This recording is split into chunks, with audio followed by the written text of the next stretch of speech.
are in a period of urban decline caused by many factors: economic stagnation, deliberate political self-destruction, changing weather, and even warfare, such as terrorism. According to research studies recently published in Nature Cities magazine and the Scientific American, 15,000 cities around America could dwindle to mere fractions of what they are now, and this within the remaining decades of this century. And now, The Edwin Black Show.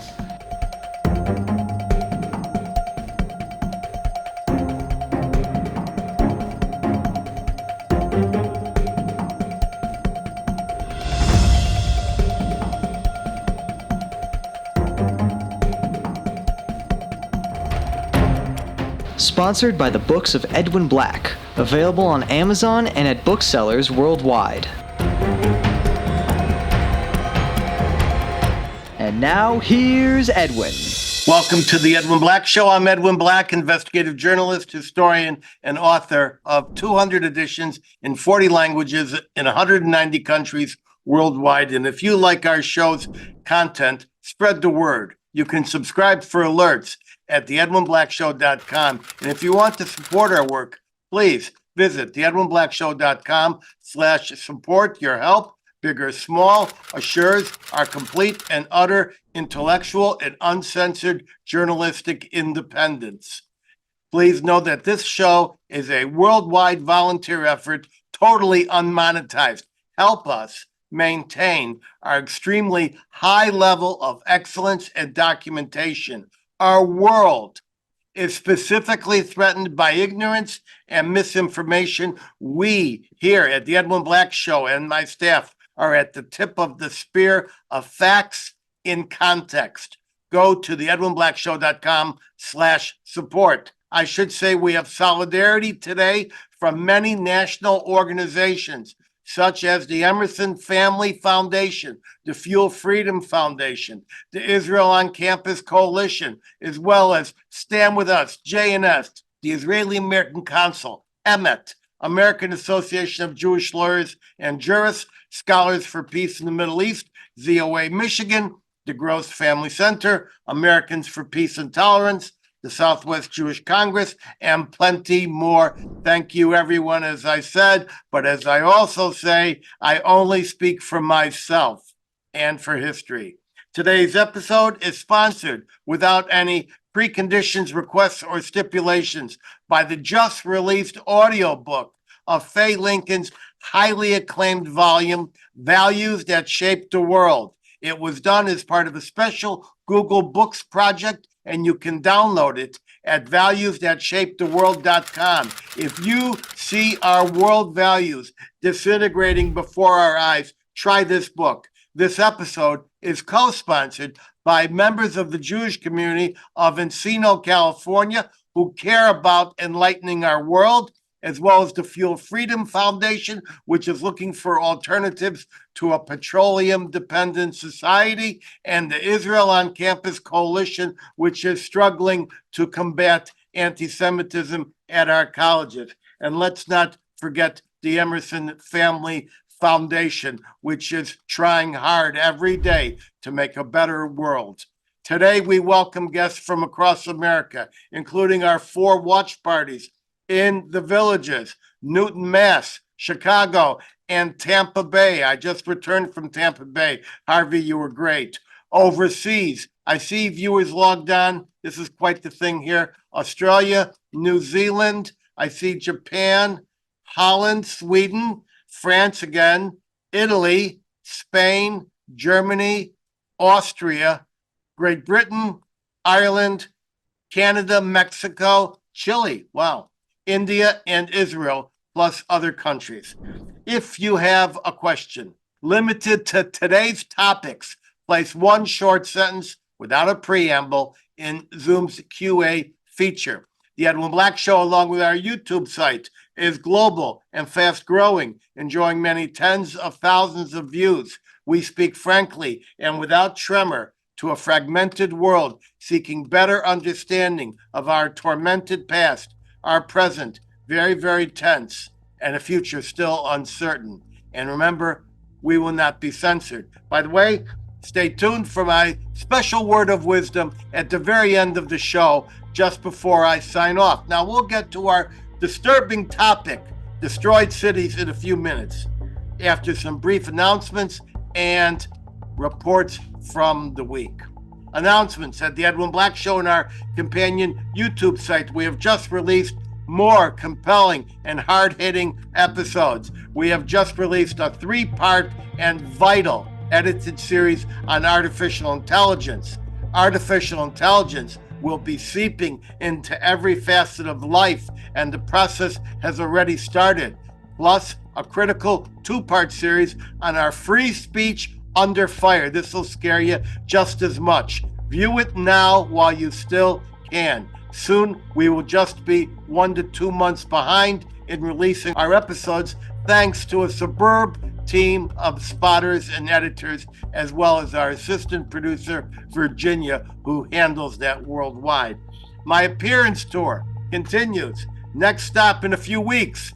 It's a return to Mexico City for a powerful community-wide 4-event series sponsored by Jan25 and that country's extraordinary Museum of Tolerance. In March, I deliver a presentation on AI and anti-Semitism at the Distinguished Holocaust Center of Ramapo College in New Jersey. Then I fly to Temple Shalom in Wheeling, West Virginia to address a 3-state gathering being bussed in and driven from Pittsburgh, West Virginia, and Eastern Ohio. In April, I keynote the Canadian Privacy Conference in Montreal, and then the Hillcrest Jewish Center in Queens.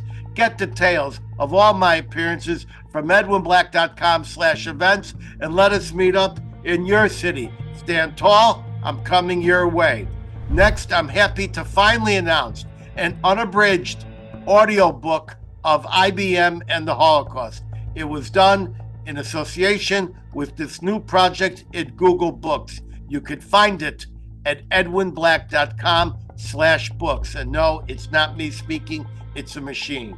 Finally, I remind my viewers of a terrible website you still must know about, publishing the war crime documentation videos. It is hamasmassacre.net. That is hamas-massacre.net.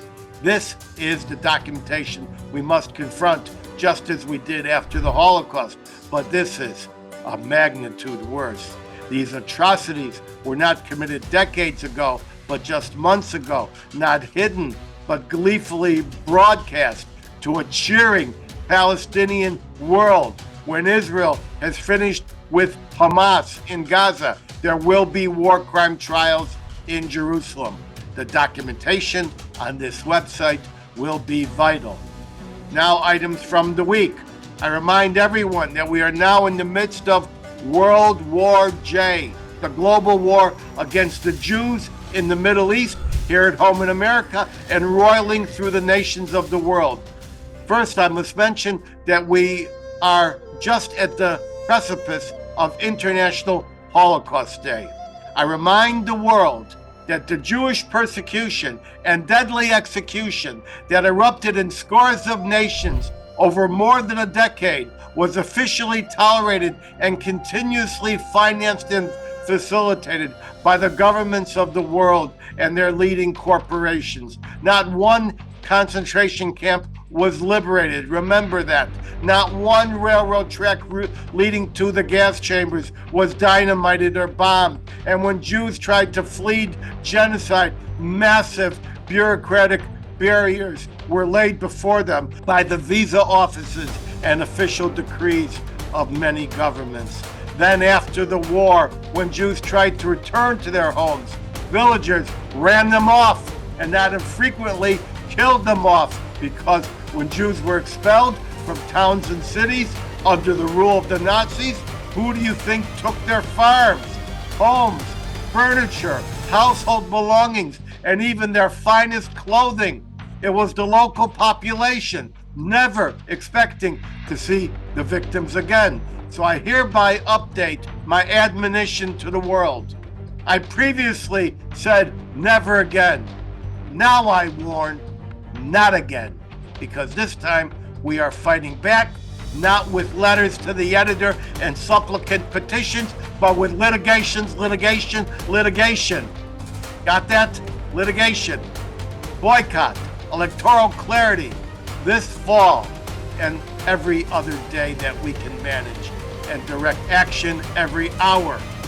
Now to the bad news, streaming into my office. Every moment of every day, I select just a few. We start by focusing on the epicenters and incubators of Jew hatred in America. I speak of the college campus, of the scores of campuses where anti-Semitism thrives. Harvard continues to lead the pack. On the Harvard campus, we see posters of kidnapped Israelis defaced with insulting graffiti. Several have scrawled, "Israel did 9/11," that's a quote, across the pictures of the hostages. And the photo of baby Kavir Bibas has the vulgar scrawl, quote, "head still on." This referring to the fact that many babies were decapitated. This is not a moose lodge in Alabama. This is Harvard outside of Boston. That name, Harvard, is now TRAFE. Everyone, pull back your donations. Transfer students out. Don't hire Harvard grads. If you got them, fire them. And remember, the H in Harvard stands for hate. The hating at Harvard is just symptomatic of what is going on at too many colleges. At NYU, a professor is denying the Hamas rapes took place. This is the update to Holocaust denial. It is Hamas massacre denial. At the University of Wisconsin-Whitewater, on the very first day of class, Jews in their dorm were met with a giant swastika projected on their building to chants from the perpetrators below, warning, quote, "There will be blood. There will be blood." At the eminent Stanford University, which was a historic breeding ground for racist eugenic thought, a symposium on anti-Semitism was harassed by pro-Palestinian hoodlums screaming, quote, "We don't want no two-state, we want all of 48. In other words, the ethnic cleansing of Jews in Israel. At Johns Hopkins, we see diversity, equity, and inclusion officials liking what happened on October 7th in their social media. This all just goes to show the whole DEI movement was just a fraud. All the disallowed microaggressions, the gender pronoun nonsense, the whole thing was exposed when it came to Jewish and pro-Israel students and faculty. For Jews, Nazi rhetoric and threats of extermination are just a matter of context. We know because the college presidents have told us so. Overseas, we see massive support for Hamas and anti-Semitic actions against Jewish and Israeli citizens. First, know that the Arab world has made clear its complete and utter support for Hamas and the Hamas massacres, rapes, and beheading. Forget about the fake Foreign Policy Association polls claiming diversity of thought. All the Arab world posters, poll after poll, agree that almost the entire Arab world endorses the Hamas killings of October 7 last year. Now, the eminent and highly respected Arab Center for Research and Policy Studies, a Qatari-funded think tank, polled approximately 8,000 people, 8,000, in Algeria, Egypt, Iraq, Jordan, Kuwait, Lebanon, Libya, Mauritania, Morocco, Oman, Qatar, Saudi Arabia, Sudan, Tunisia, Yemen, and then added a significant part of the Palestinian Authority-controlled areas in Judea and Samaria during a calendar period from the middle of December 2023 to January 5th of this year. That sample was quite thorough and represented about 95% of the greater Arab society across the Middle East and North Africa. Only 5% condemned the murder. And in the so-called West Bank, get this, Not a single respondent condemned the mass murders. That's 100%. In Jordan, a new restaurant has opened, simply called October 7, using the English words on the sign, October 7. In South Africa, a list of banks is working with the sanctioned Al-Quds Foundation to move money to terrorist coffers. 3 of the banks are reportedly, take this down, Steve, 3 of the banks are the Standard Bank, the Ned Bank, and the ABSA Bank. That's ABSA, A-B-S-A. Additionally, we see the Red Cross continues to betray Jewish lives. It will not deliver the just negotiated medicines to Jewish hostages in Gaza. They're just lying there while Gaza hospitals were immediately supplied, and they will not assist any of the Israeli families or approximately 200,000 internally displaced Israel refugees in any way. The Red Cross will simply not help them. It won't even talk to them in many cases. But the Christian rescue group Samaritan's Purse stepped in where the Red Cross would not. 2 days ago, Samaritan's Purse founder Franklin Graham dedicated 14 new ambulances for Magen David Adom, the nation's emergency medical service, and Graham honored the 19 members of Magen David Adom murdered in the war. More on refugees. You see, Jewish refugees, not just from refugees from Hitler or from Hamas or Hezbollah, Jewish refugees are treated under different rules than so-called Palestinian refugees. I say so-called because the Arabs stole the Israeli identity Palestinian in 1964 and started to call themselves Palestinian. So they enjoy their own UN agency called UNRWA, UNRWA, which operates for generation to generation refugee status. You are a refugee if you are a descendant of one of the Arabs of Jewish Palestine, even if you were born in Sioux Falls, South Dakota. UNRWA is not a human rights agency in Gaza as much as an extension of Hamas, because everyone who works for UNRWA in Gaza is approved by Hamas. Their teachers train little children to kill Jews, hate Jews, learn mathematics by subtracting surviving Jews from the murdered Jews. An investigation of UNRWA chat groups shows massive jubilations over the massacres. Some examples follow.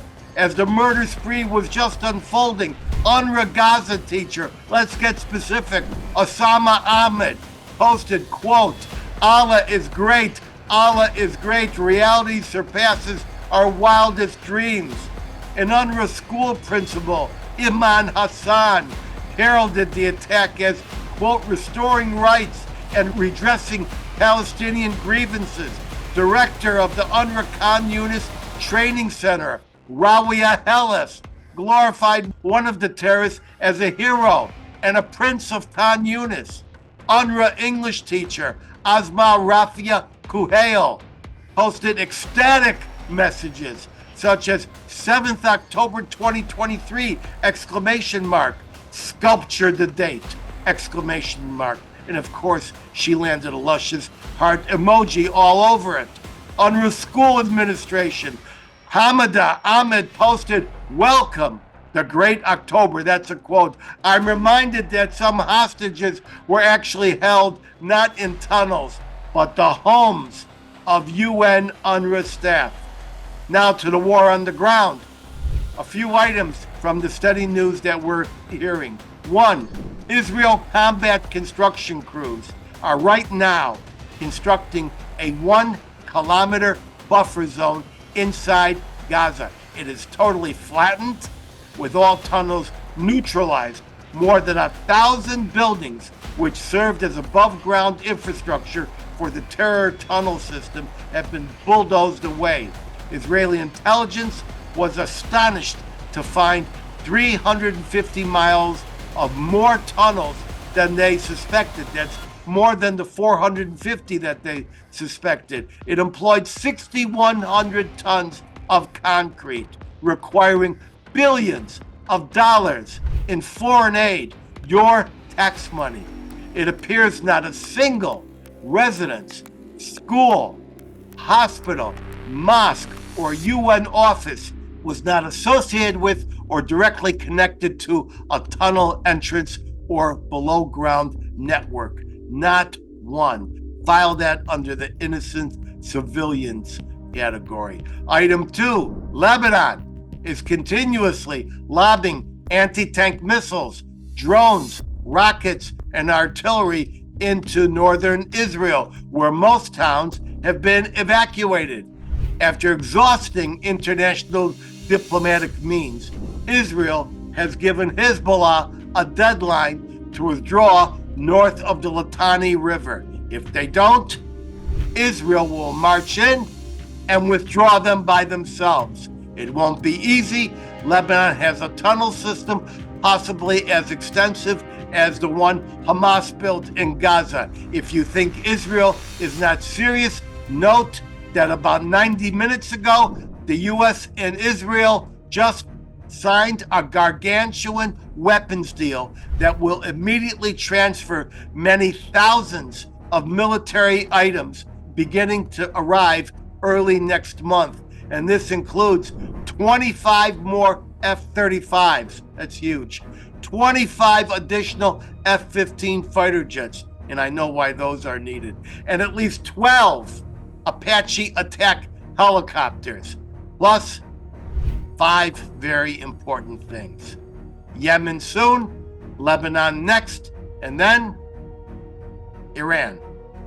And now for today's scary topic, a process of decay that urban planners and political scientists are increasingly referring to by a little-known term, herbicide. That is URBICIDE. That is the death of cities. Most of us in America live in cities. America's financial, manufacturing, and political strength comes from our many great cities.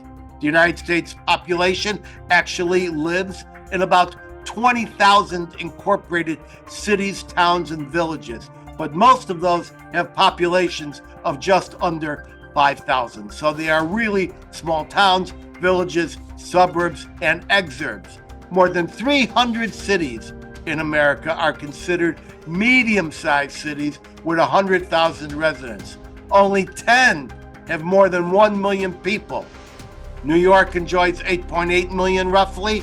Los Angeles has more than 3.8 million. And the second city, which is actually now the third city, Chicago, enjoys more than 2.7 million. But with suburbs and exurbs in all directions, Chicago actually exceeds 9 million. That said, no American city approaches 10 million as many foreign cities do. Planet Earth actually supports 30 to 40 megacities. They're all overseas. Tokyo, more than 37 million as the world's largest urban area. Behind it, we see Delhi, India, teeming with 30 million. Shanghai and Mexico City and Sao Paulo, Brazil, all have more than 20 million in their metropolitan areas. The development of cities has actually defined our very civilization. The first city, not settlement, but actually city, was Jericho. And I've been there and can attest that its wall was knocked down about 27 times, just according to the digs that are there. At the same time, we see ancient Mesopotamia developing its city-states and indeed empires named and ruled by those cities. For example, Eridu, Uruk, and Ur, but more importantly, Ashur and Babylon. Mankind began as groups of hunter-gatherers, often nomadic. Agriculture came to humanity about 12,000 years ago. At the end of the last ice age, it meant man settled down. And by about 7,000 years ago, agriculture had spread across the human populations worldwide. But power, political power, military power, and economic power does not flow from the farmhouse or the acres and dunams of crops. It arises out of the concentration of people and everything they bring with them: possessions, weapons, talents. These ingredients enabled the conquest of adjacent and foreign lands, thus spreading the growth of cities and their power. Between 1500, when most of London's population dwelled within medieval walls, and 1700, London's population of 50,000 became the seat of government and grew to a number of 500,000. What made the difference to the human species was the Industrial Revolution, the growth of factories, the success of river trade, and the development of the railroads that crossed and settled the interiors of many countries, including the United States. Until just after World War I, you're going to get a surprise here. America was an agrarian nation. Most people lived on farms or in towns that supported farms. There were cities with factories, but America was still a farm community. This held until after World War I. The 1920 census registered the first time that more than 50% of America called a city their home. The reason? 25 million immigrants came to American shores from Europe, and 11 million Americans migrated from rural to urban areas. All this during the half century before 1920. I studied urban development for my book, Internal Combustion, and I lectured across the country to city planners and urban sprawl and transportation. Urban sprawl is the term for cities spreading out in all directions, including suburbs and exurbs. It requires three things: job growth, new housing removed from the job, and the transportation mechanism such as highways and mass transit to move people and goods in and out.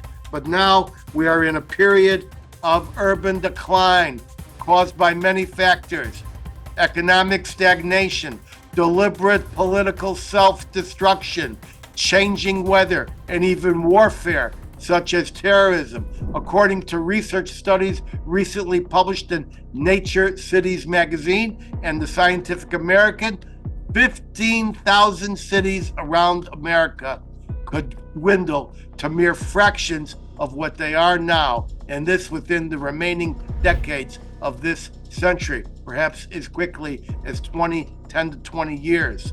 Urban scientists and urban observers often point to one city they see declining the fastest. Sorry, Wes. It is San Francisco, which is being adjudged by many fleeing residents and hesitant visitors as criminally lawless, a center for the homeless, and politically it's senseless. The largest hotels and shopping centers in San Francisco have just turned in their keys and walked away from their once platinum enterprises. The convention business is dying because no one wants to travel there or schedule a meeting, and with it the hotel and tourism trade is dying. The mass transit system, once the envy of the nation, BART, is near death. Bay Area workers have become stay-at-home workers at a very high rate. Ridership has shrunk to 40% of what it was before the pandemic. That's just 30% for the stations in downtown San Francisco, which is now littered with empty stores, office buildings, and drug-filled homeless tents. The collective value of San Francisco homes shrank by $60 billion just since last summer.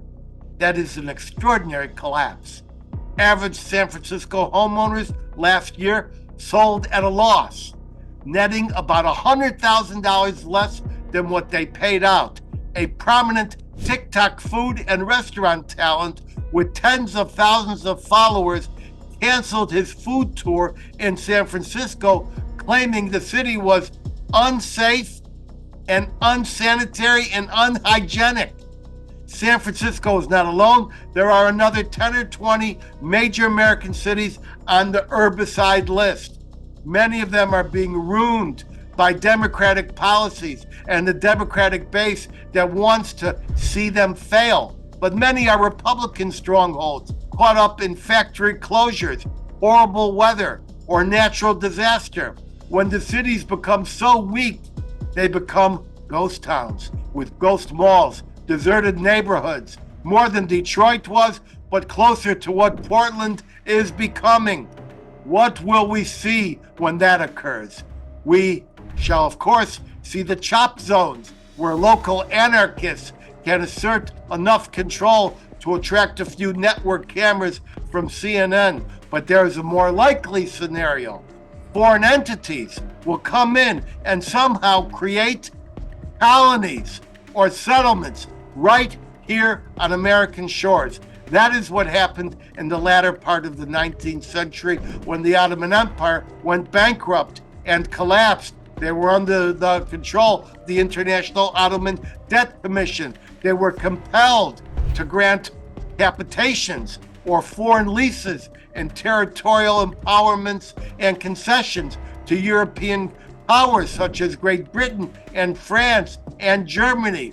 These countries were allowed to set up their own post offices and monetary systems right on Turkish land. We would probably see that right here. And the key player would be China, which has been quietly buying up millions of acres of land, bringing tens of thousands of illegal migrants across the Rio Grande, and now they are dispersed across the nation and no one knows where they are. They operate police stations, so-called, across American terrain, and they plant Confucius Institutes in many of our colleges to indoctrinate our youth. Oh, and did I mention something called TikTok? In other words, we may see an entire West Coast area come under foreign domination. And if the election goes the wrong way for some, that realignment would actually be advocated by some Americans who no longer want to be in America. And now I will take your questions. Well, okay. So we're loaded with questions. I'm going to take a bunch. I'm going to start out with the watch party in the villages. Our nation will soon be fighting for its democracy and personal freedoms in a historic election choice.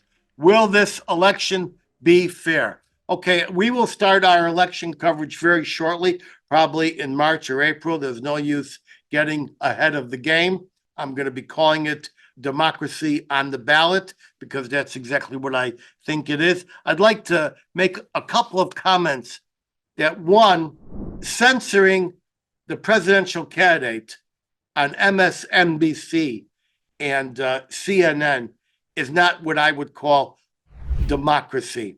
Having an entire vote in New Hampshire, an entire vote, and all votes in that state are completely ignored. They won't even count because of political considerations in South Carolina.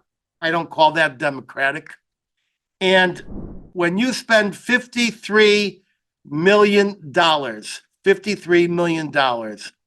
to fake out the electorate and pump up lousy Republican candidates, and this is all Democratic money, official Democratic money, and you pump up that money to lousy Democratic candidates win, and then scream to high heaven, oh, there's lousy Republican candidates. When you do that, you're not exactly playing by the rules of democratic elections. So crying in your beer about democratic elections should only take place after you have ceased these awful actions.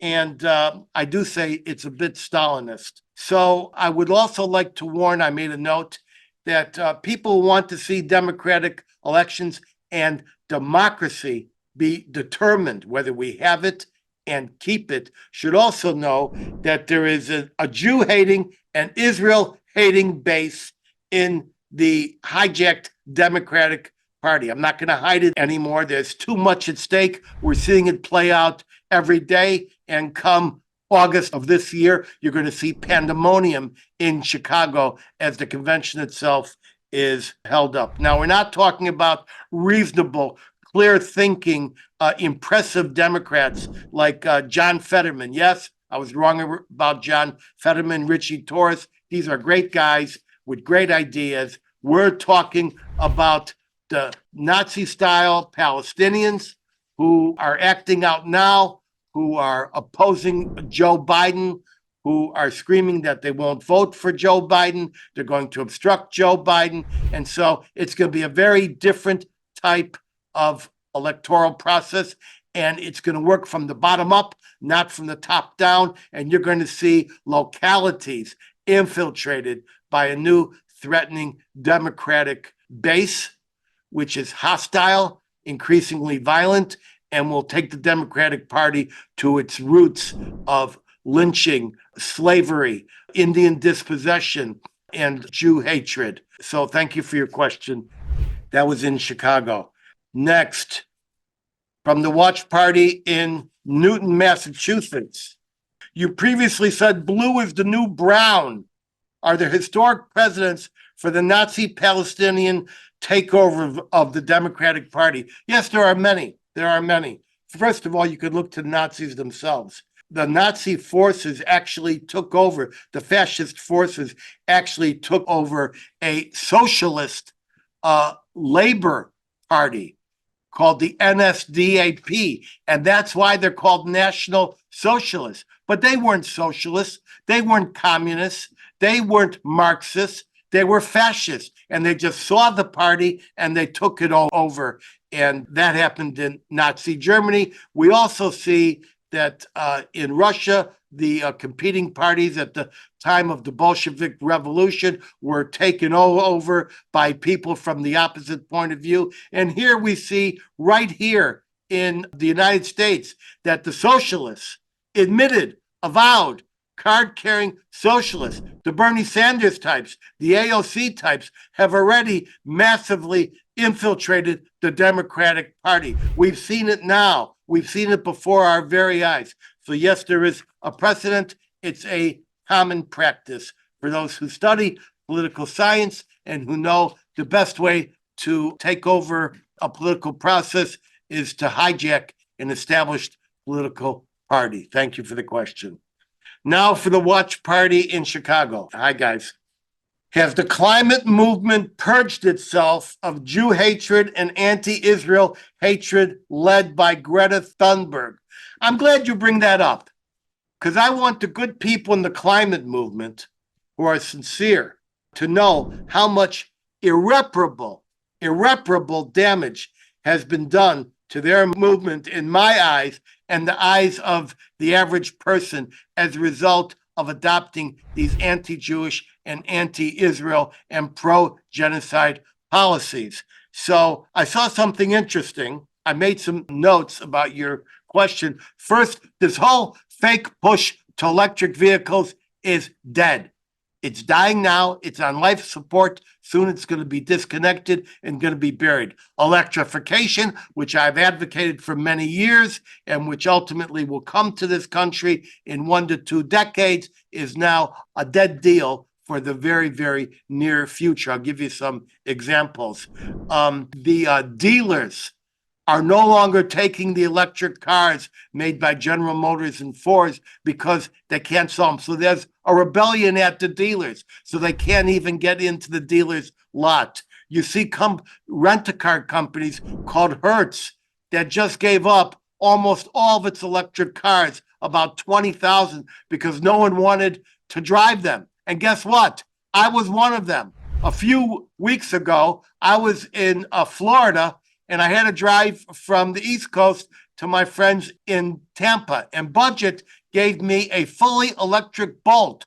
Well, holy mackerel. I didn't know where to fill it up in the middle of the state. I couldn't afford 20 to 40 minutes on my busy schedule. So I actually drove an hour back to the airport facility in this electric car on the last few electrons in the battery.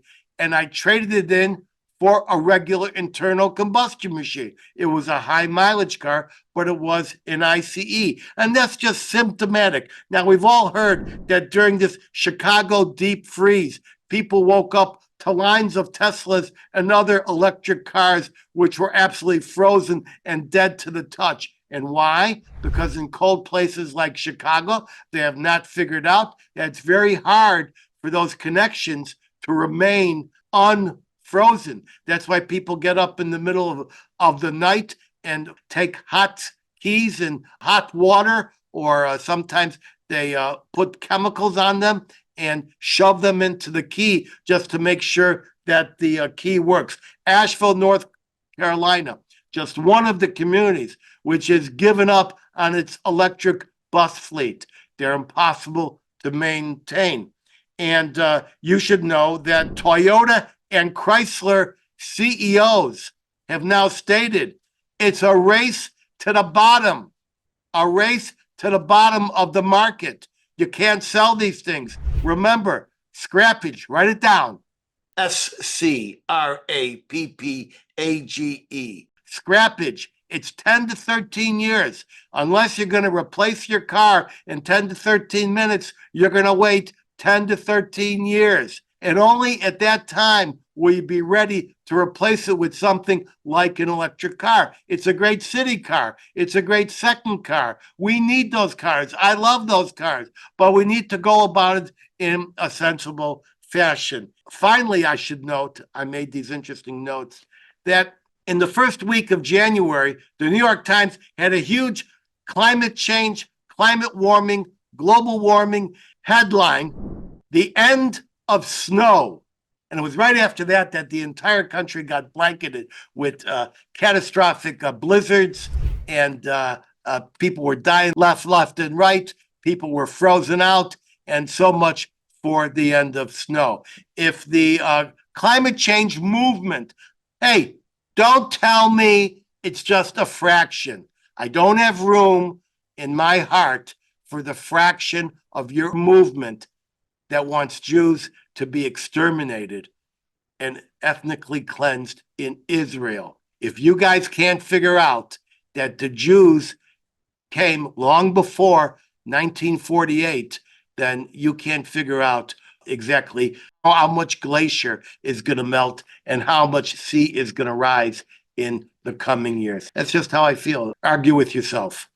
All right, Marlene in Grand Rapids, Michigan. She's asked questions before. Do you think the January 6th riots were the greatest threat to our democracy and our government in our nation's history? Not even close. You think that we are threatened by a guy with, what were those, buffalo horns? I have no idea what this, were they bison horns? I have no idea what this guy, this was just a stupid riot that did not threaten our democracy. Let me tell you what did threaten our democracy and stand tower above January 6th as the leading threats to our Washington establishment. One, I would say, the Puerto Rican shooting and invasion of 1954. A bunch of Puerto Rican radicals broke into the Senate and started shooting. They got off about 30 rounds. They wounded a bunch of people before they were subdued. And this was an actual armed conflict inside the Senate chambers. That was very important. Second, the mass shooting of Republican Congress people at the baseball game by a Bernie Sanders supporter, a so-called Bernie bro. When you go out with the mere intention of shooting down all the Republicans on that baseball field, and you're only thwarted by luck and the bravery of a few Capitol Police, then you see a real threat to democracy that could have been much, much worse. Another couple of examples. Pearl Harbor, 1941. The intention was to overthrow our democracy and sink America. 9/11, okay? 9/11. The intention was to challenge and defeat our democracy. And the biggest one of all was the Civil War.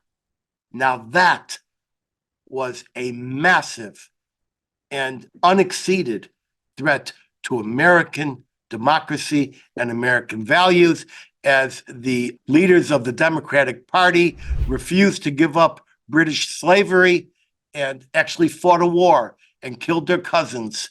And many people died in that war. It lasted way too long. That, the Civil War, was the greatest threat to our democracy. And I noticed that from history that they didn't give up when they lost at Appomattox. They continued infiltrating the United States government. They put their racist laws into effect. They proliferated lynching. They stopped civil rights legislation. They extended their racist views. This is Democrats to the incarceration of American citizens, the Japanese Americans, and they did many more things, which I've described. Thank you for that question. I'm not saying January 6th wasn't bad. I'm not saying the guy with the horns wasn't stupid, but it pales in comparison to the lethality of the American Civil War. Tanya in Atlanta. Trump is a rapist, a financial fraud. He is facing 90 indictments and was twice impeached. How can half the country dream of voting for such a man? Well, not speaking for half the country, either half, I can say that from the people I've spoken to and interviewed, and remember, I never actually reveal who I'm actually voting for and supporting, and no journalist should. But from what I hear and what I monitor, with Trump, you're getting a big baby, a big bully, and a guy who's fixated on all the wrong things, but who somehow has policies that these people agree with. Policies on the border, policies of economic growth, policies of fighting back against hate and anti-Semitism.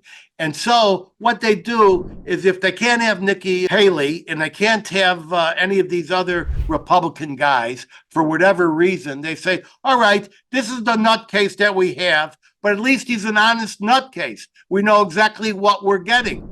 With Biden and with the Democrats, it's all about lies. It's about corruption. It's about bribery. They say one thing and they do another. They'll do anything for a vote. They've opened up the borders to what looks like tens of millions of illegal aliens, and it looks like we're getting about 800,000 gotaways. Who knows what's going on there? So they have to make that choice. And when they make that choice, they sometimes say, I'll go with the lesser of two evils, which is a very, very typical vote and a very typical motivation throughout history in all lands. Thank you for the question. Oh, and by the way, I haven't touched on the fact that there are many legal issues involved.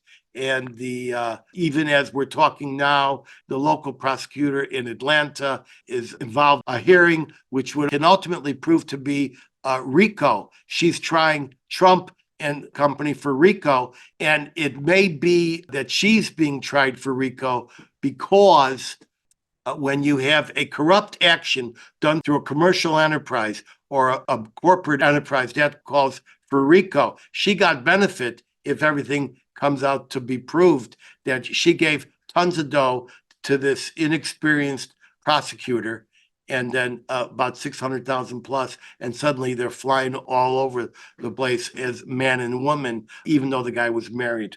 So thanks for the question. Melanie in Jacksonville, how does the Biden administration allow the Chinese to purchase so much U.S. territory? I don't have the answer to that, but it's much worse than what I stated. A lot of American territory is now being discussed to be placed in a special corporation, and that corporation will be sold, and people can buy shares of that corporation. Whatever I said, it's much worse, but I didn't have time because, as usual, I have to leave out about 99%. Now, let's see what some of the questions are. Here's Robert.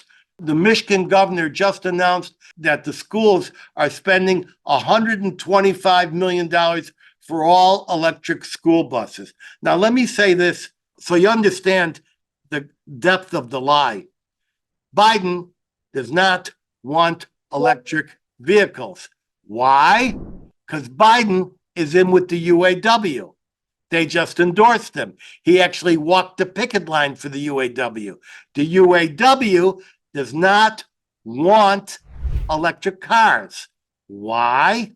Because there's no engines.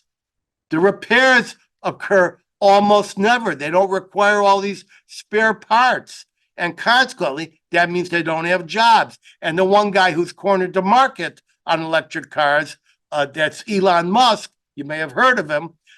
He has a non-union shop. So even these tax incentives that are designed to encourage electric cars and electric vehicles, they skip over the leading maker and distributor and seller of electric cars. So they may have a contract.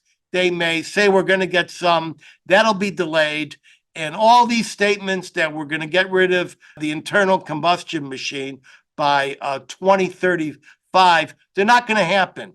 They're not going to occur because there won't be enough replacement vehicles. There should be, and there could have been, had we started in the 90s and the early 20 at the turn of the century when I was leading up something called the Green Fleet Initiative, but it did not happen, and it's going to be a much slower revolution.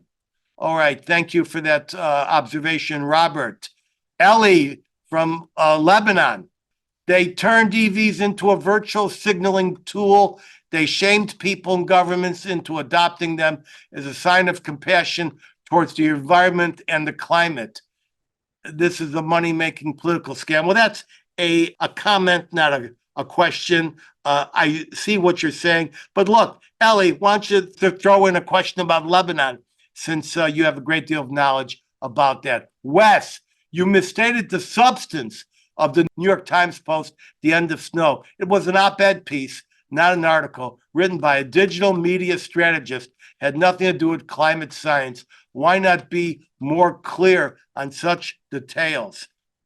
There's a couple of reasons. One, you were more clear on that.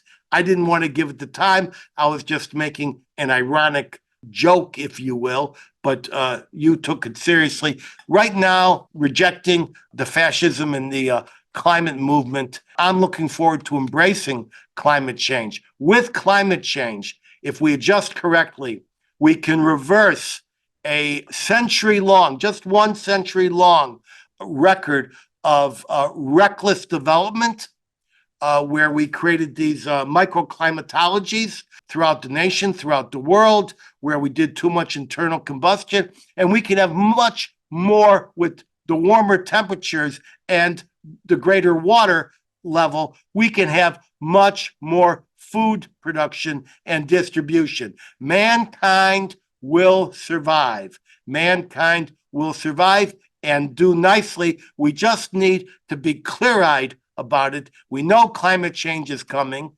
It's always coming. It's always been coming, and it will continuously be coming.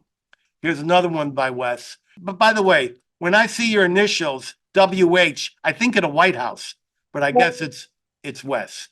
If President Biden does not want electric vehicles, then why did he allocate over $600 million for charging stations in his signature legislation? It's all a fake out. It's all a fake out. They can guarantee billions for whatever they say they're guaranteeing. But the fact is, we could have these charging stations immediately and quickly if we wanted to, but we don't really want to. We just want to throw money at it to make it look like we're actually doing a great job. Now, let me give you an example. Let's talk about the Jeep. Now, the Jeep was brought into existence in World War II when the military said, we need 68 copies of the Jeep within 68 days. You give me 68 copies within 68 days, and we'll give you a contract. I've been working and driving and advocating for electric cars, electric buses, electric stations, and hydrogen and CNG and all these different types of alternative gases and propulsions for many years. I was driving the Honda Clarity. It was a hydrogen car.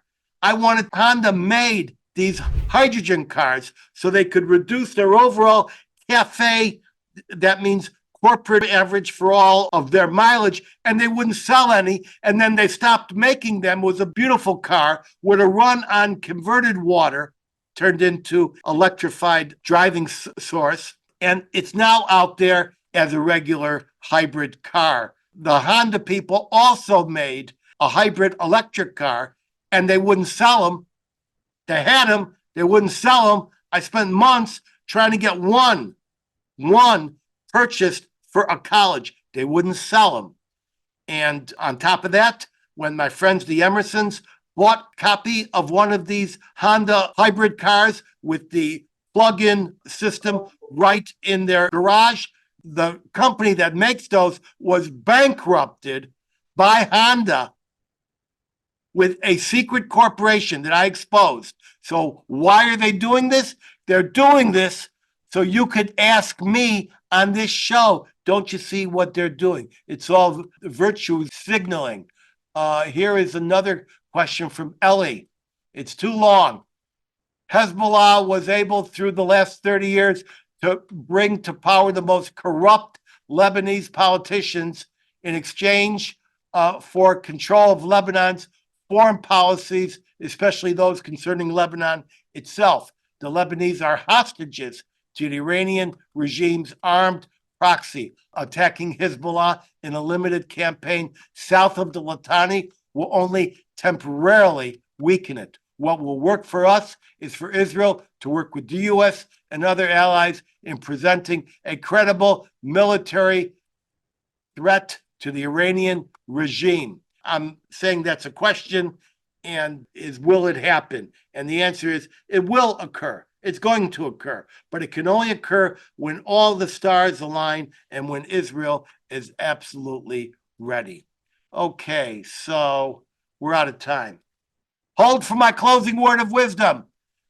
Just 1 minute away. But first, I want to thank my esteemed audience. Also want to thank my talented international team, including Eve in New Jersey, Wes, that's right, Wes, in San Francisco, Martin in Detroit, and Luca in Serbia, as well as many others in numerous additional cities around the world. My team, each of them, is comprised of very, very dedicated people. I and we all owe them. I'll see everyone back here in a week or two at 3 p.m. Eastern. You want to be a friend of the Edwin Black Show? Go to the edwinblackshow.com/support. Keep me independent. You want to hear me in person? Watch my website for events. I'm in Mexico next month.